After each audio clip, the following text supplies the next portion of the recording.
train yards, thinking about graveyards.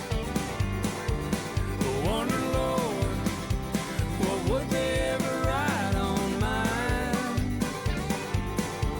Another soul laid to rest on cold Montana morning, just trying to make it north of 49. Morning, guys. So we're back at it, this spot here. We just have the mink stuff set up. We're gonna go ahead and pull all of our mink stuff here today because it's supposed to be going down to the minus teens here overnight this whole week coming up. So we got a foothold in here. I think I can see it there. We got our box over on this side. We got 3 or 4 other spots. Any of our beaver traps that we have in the water, we're pulling everything out.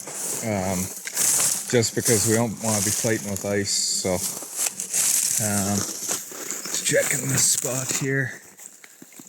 I don't actually see the foothold. So I'm gonna punch around here. I'll put my gloves on. I'll figure out where it is, and I know it's tied off on this stick here. So I'll pull it up and I'll show you if I have anything. If not, we'll go to the next spot. Well, unfortunately, we had nothing at that last one. But we'll come check here.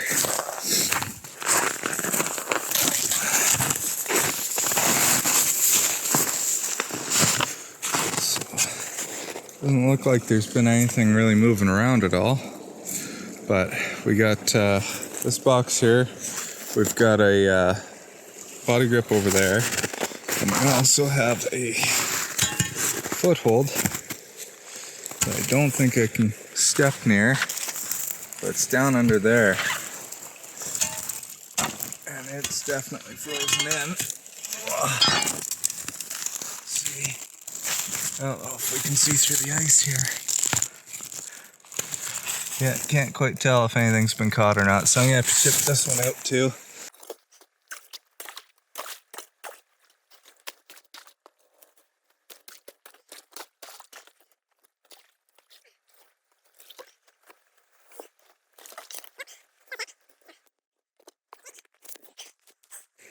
Surprised that actually worked. But yeah, so nothing there. We're gonna pull these two. Gonna go check that one here now. Well, here's the foothold. So I'd felt around and the hard bottom was right here, so I kind of blocked it all off, and then I put a trap right here on that stick. And it's not a mink, but we will take it. Got a nice rat. So we're on the board at least today. Like I said, not much, but we'll take it. So we're at a weasel box here, and I can see some tracks. There's a bunch of tracks around. And one thing I noticed is traps fired off. He didn't get the meat out of there, but he did fire the trap off, which I don't like, and I can see the white hair. So we obviously had a weasel in it. I'm not really liking these rat traps here, even with the spring beefed up. Unfortunately, that's what we're legally required to use. Basically, we have a couple of body grips we can use, which aren't great for weasel, or we can use these rat traps, and that's about all we're allowed to use here. So the rat traps aren't the most efficient, and well, this is the second one we've had fired off here this season so far, and no catches. So it is what it is. And we even have this kill bar on here, which seemed to be improving success last year. Like I said, I got the springs beefed up, so it's not like we're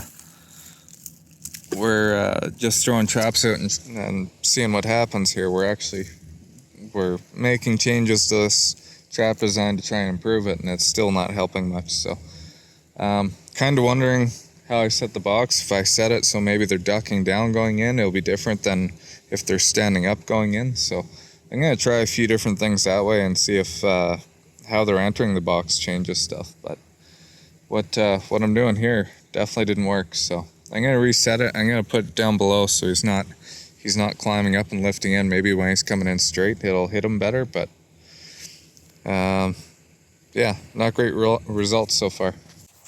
Well, here's another one. all my squirrel and weasel boxes here. So there's a set of squirrel tracks right there. You can see coming in. Lots of weasel tracks around here. Open up the box. Trap set off. Meat's still in there. So I don't know what the heck to think. But it looks like there's a little bit of blood right here. Maybe from whatever got hit. So I don't know. Not liking these rat traps anymore. They work good for the smaller weasels, but any of the bigger short tails, or especially long tails, they don't work at all. So they're not great. But yeah, not impressed. Not a great day so far. 2 pull outs, and we've checked I think 5 boxes so far. So and no kills. So yeah, that's not good. Oh yeah, so I have some hope here. See, there's some fresh mink tracks, or big weasel tracks anyway, coming across. So what do we got? Nothing, and a flooded box with nothing. So I don't know. Maybe I'm doing something wrong, because you can see those are the mink tracks going across there, and yeah.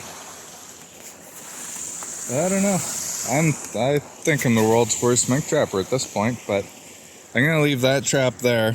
I'm gonna pull this one because it's underwater, and I'm gonna pull this box and lift it up because it's underwater as well. So I keep those 2 working here. I'm going through this area anyway, going to some other jobs, so it's not out of the way at all. Okay, so I moved this box on top of the pipe, got it underneath the branch so it's not moving around at all. I swapped the triggers out for a pan, and I put new meat in the back with some mink gland. Left that guy there, and I cleaned the stuff out of the way. There's some thistle hanging down over top, so, and then I made that a real mess there, so hopefully they're not going to come through that way next time they move through, because this was the trail they made before. So I see he was playing around up on top of here last night, or whenever he was through, so yeah. Well, this is kind of really break my morale here, but nice set of weasel tracks there. Good sized weasel. Came up here again, went in the box, fired off. There's just white hair on there, so I don't know. But mink trap right there too. It's not frozen at all, but we're gonna pull it. Like I said, it's gonna get cold, so. Well, we're back to this box again. The otters were through. You can see there's a couple tracks around here. But I guess they learned their lesson last time. They didn't touch this box, which is kind of nice. So it's still ready for mink if it comes through. And then up the end of the culvert, we have a 120 on the other side, but it's up on dry land. So we're going to leave that one there. And, well, another one. So I'm done with these boxes. I think I'm going to pull them out and swap them out. So the mice actually managed to get up by the looks of it. There's lots of mouse crap in there. Take the meat out of here. But this one was actually a squirrel. So, well, there's a little bit of red hair. I wiped it off there. There's actually red squirrel hair, and then these are all squirrel tracks up here. So there are some weasel tracks back here, but it was a squirrel that set this one off, and there's no way that these traps shouldn't be killing squirrels. So just brainstorming here with a couple other guys. I think what I'm going to do is I'm going to unscrew, I think the trap's maybe too close to this block and they're getting some leverage to lift it back up. So maybe moving the trap back a couple inches, or taking these screws out and letting this trap kind of wander inside maybe. I don't really like that idea, but and then this kill bar I'm still going to put on. I'm going to screw it right to the trap and let it wander around, but I'll do 5 or 6 like that, and I'm gonna move a couple back and see. There's got to be something that's not right with this design that's allowing these weasels to get away. I've never had this many losses in a single day. It's really bothering me. So I have to figure out what the heck's going on, make these more humane, more efficient, because there's no point in driving around wasting fuel. Just, yeah,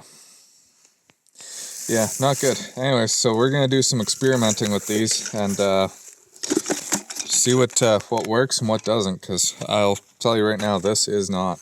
But okay, I'm gonna start pulling these, and I don't have any tools with me, so we'll have to take these back to the shop. We'll get them all fixed up and put back out hopefully this afternoon. Well, we got some weasel tracks, that's promising. And what do we got? Nothing, it's not even set off this time. But we're gonna pull it, fix this one up too. Different style here, so we got a 110 with a pan trigger here, and nothing's gone into it. So I don't know, because we got weasel tracks right here, bunch of coyote tracks too, but I was hoping for either a mink or a weasel, but nothing wants to set this guy off. But we'll see if it has bait, and if not, we'll rebait it and keep going. Well, at least there's something this time. I don't know what's going on here. My trap's still set. Look at that, he left me a little bit of bait right there. So, looks like the weasel, like I can see some weasel gland there. Looks like he was out here messing around after the coyotes tipped the box over. So, yeah, there's some urine from him there even. But yeah, coyote must have came in here, knocked it over. Then you can see the other weasel came through here. So we'll leave that one here. Maybe that'll have some luck. Well, my losing streak continues. You can see there's a decent set of mink tracks there. There's some weasel tracks around too. But there's our box right there. And then there's the 110 just over there. And both are still set. So, rough day. Well, I'm tired of the losing here, so we're gonna switch gears a little. We're back to this culvert. So we got the two culverts right here and here. And I actually still have traps on them. They're one's set off, the other one's just plugged up with nothing in it. This is the feed pile we're standing on. And this is the house. So I remember right there was a run, and there's also a run I believe right under there that I don't think we'll be able to get to today, just because the ice is really, really sketchy. Like it's, yeah, that thick. So not very. Yeah, I have to be really careful where I step, but I'm gonna try and get 2 traps in here. Like I said, I know there's one run right here. I think there's a second one over here. And I'm gonna check around the back just in case there's a third. If there is, I'll set that one up too, but at least I should be able to get you some beavers, or one beaver. I think there's only one left in here. And then we got to pull the grates out and get those 2 culverts open before spring, because if we don't, this whole road will wash out. So for anyone kind of newer to beaver trapping, if you're at a house and you have no clue where to go, what you're gonna do is take your bar and kind of just shave the snow off, kind of like that. And you'll be able to see down through it. But if it's still kind of sturdy like this and hard to tell, get yourself some water, splash it up on top.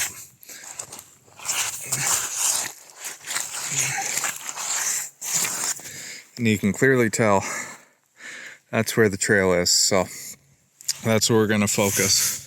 The next thing you have to remember is the beavers come out of the house on the bottom, and as they get out 5-6 feet away, they start coming up to the surface. So you kind of have to figure out where especially feed piles over top, that sort of thing gets a little bit harder. But you have to kind of figure out where they're staying on bottom, and the best way to do that is if you can feel down and you feel that heavy gravel, that sand, that sediment. As they start to get farther away from the house, there's a lot less of that, and that's because they're picking up as they're going out. So that's just something to remember. A couple of tips to help you out. Okay, so I got this spot. You can see I cleared, just shaved the snow off all the way down there. There's no bubble trails coming out. So I know there's nothing on this side of the house. Over here, it's like 1.5 feet, 2 feet deep, so there's not going to be anything over there. But what I did want to show you was there's this. It's a little air or gas pocket underneath the ice. So, especially early season, you have to be really, really careful when you're walking around these houses. you never know what's going to happen, or even anywhere really on these ponds, gas pockets can happen. So if I step there, I'm probably going through. Oh, actually, this one's not too bad, but it's an inch thinner than where I'm standing, just because that air bubble kind of took up some of the space in the ice. So watch for that. Some of them are a lot worse, and you just go straight through. But yeah, just be careful out there. I found another one here. So our first trap's just over on the other side there. I'm pretty sure there's a run that comes out here, but found this weird spot. There's bubbles here, and I originally thought that they were going up this crossover to the next pond. So I poked down there and I could feel solid bottom, and if you listen, you can hear that gravel, that sand, versus right there. Completely different sound. So I knew there was something going on down there, and then I feel around and I can hit the side wall right there, big hole in there, and another wall right there. So, and even as far as depth goes, big change. Not that big, I guess you can't really see. It's about 2 or 3 inches maybe, and then it comes back up again right there. So there's a run kind of going on a funny angle that way. Instead of going into the house, it's going up and around this way, I think. So gonna put a trap here, and then I'm gonna see if I can find one without falling in over there. Got a little bit of a dilemma here. So I can clearly see there's a trail there, but that's a lot smaller bubbles. Thinking maybe muskrat. And then I've got that over there, which kind of looks like a gas pocket. But there is also a lot of bubbles going into the house right there. Kind of looks like he's coming from where we are and going that way. So not the greatest area for chipping at, but I'm gonna try and get a hole down in there. Then I'll run back to the trap and grab another body grip. But we got one trap there, and then that other trap just on the other side of the willow here, like I was showing you. So yeah, and Jack is on guard in case something comes up behind us, like a squirrel or something. Okay, so that spot underneath the willow there, that last spot we were playing with, I'm 90% sure that's muskrats. So I put one of these 6-inch collapsible funnels, or submarine traps I put down there. We've got our beaver trap right here, got the other one on the other side. We're gonna leave the dams alone here today. Hopefully when we come back in another day or so, we'll have the beavers out of here. Regardless, we're pulling traps, we're opening up those culverts, so we really want the beaver out of here anyway. So if I had lots of snow, I'd pile snow over top of these holes, that way they don't freeze down 6 inches overnight when it gets really cold, because that's going to be a huge pain in the ass, especially under that willow tree where I was cutting. So definitely one thing, if you're out there, you're in cold temperatures, something you can do is just pile up your powdery snow on top and help yourself out that way. The other tip I'll give you is, just because you walked somewhere once doesn't mean it's going to be safe when you walk over it a second time. Especially working on shallow or thin, unsafe ice like this, lots of time you'll step on a spot, it'll kind of soften it up a little bit, and when you walk through 5 minutes later, you just eat crap and you're down the bottom of the pond, you know, with a wet leg or a wet crotch or whatever it is. So just be careful of that. Walk with your chisel in front of you, listen to the ice as you're walking, be really careful out there. So yeah, that's basically all I got. I'm going to keep going through some of these weasel traps and pulling up the mink stuff. I'm getting my butt kicked here today. We'll make those adjustments on those boxes I was talking about. And yeah, hopefully we'll have some better luck here in the future. But if I don't catch anything, I'm not going to waste your time. Keep filming. So thanks for watching. If you're enjoying it, like, share, follow, subscribe. We'll catch you in the next one. Okay, so this is that coyote bait we went and fixed all the snares up on. You can see all my bait was gone, so I just dumped this new thing out. But look at the highways. of just solid coyote tracks through here. So before we had all deer tracks, some coyote tracks, that sort of thing.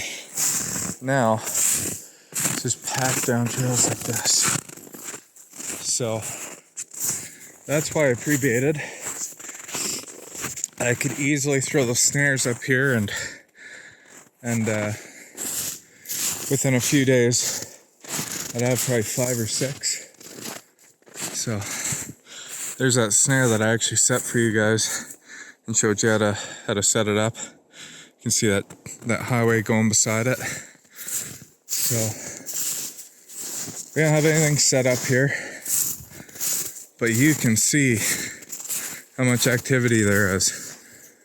And I'm not going to set up again tonight. It's still only, I think it's -6 right now, Celsius.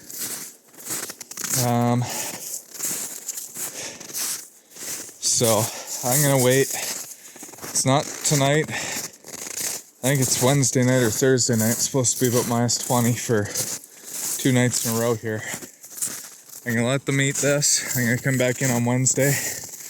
I'm going to dump another pile of it out, hang those snares. And you'll see within the week we're going to have a dozen coyotes out of here. So I've talked to most of the neighbors already. I still have 2 more houses I have to go talk to here hopefully tonight. So yeah, that's what we're looking at. Well, I'm not gonna have enough bait to set up all my spots later in the week. This one here, the neighbor just right here, is having issues with coyotes messing with his dogs. So I'm gonna set these ones up today. We're actually gonna throw some snares out right now, make sure everything's good because I haven't checked these ones over yet. But I did throw bait in here last week. You can see all these coyote tracks here. So, but I'm gonna kind of do an experiment this year. I have probably about 40 of these snares left. They don't have any springs on them. They got breakaways. It's a cam lock, a tooth cam lock with the right size whammy water line on them. I'm gonna run an experiment this year and kind of have you guys kind of fact check or double check what I'm doing. And I'm gonna show you how humane those spring snares are in comparison to these. I don't plan on having any more of these by the end of season, so they'll be all spring assisted snares from now on anyway. But just to show from what we used to have to what we're going to as far as how humane the snares are, I just want to show you guys kind of a demonstration, and hopefully it'll be my last year using non-spring assisted snares. So but again, you guys are going to be able to double check and look at all my kills and that sort of thing and decide for yourself if these new snares are actually as humane as everybody says they are. So yeah, hopefully it goes well, and hopefully I don't have any really bad wrecks with these. These are a little bit better than some of the other snares I was running before. 3/32 cable kills a lot worse than these. So this is actually 1/16 cable. I anticipate a few more chew outs, definitely some water heads, and like I said, so hopefully nothing too major as far as a wreck goes. I don't like showing that sort of stuff, but if it happens, it happens. So I'm not going to sugarcoat it or skew what I'm showing you guys. I'm going to be honest. So yeah, let's get this bait set up, and next time we come through here, we should have a few coyotes tied up anyway. Yeah, we're just trying to